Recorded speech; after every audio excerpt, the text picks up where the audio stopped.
పెళ్లికి తలంబ్రాల బియ్యము కలుపుకొనుటకు సర్దుకోవలసిన వస్తువులు. పెండ్లి కుమారుని తలంబ్రాల బియ్యము 2 కేజీలంపావు, పెళ్లి కుమార్తెకి కేజీంపావు.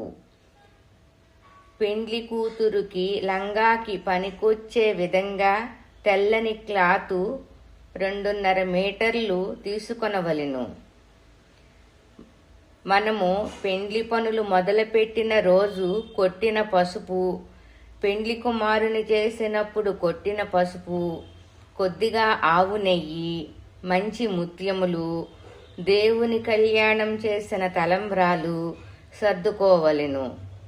తలంబ్రాలు బియ్యం కలిపేటప్పుడు 5 కానీ 9 మందిని కానీ ముత్తైదువులకు బొట్టు, గంధం, పసుపు ఇచ్చి తలంబ్రాలు కలుపుటకు పిలవవలెను.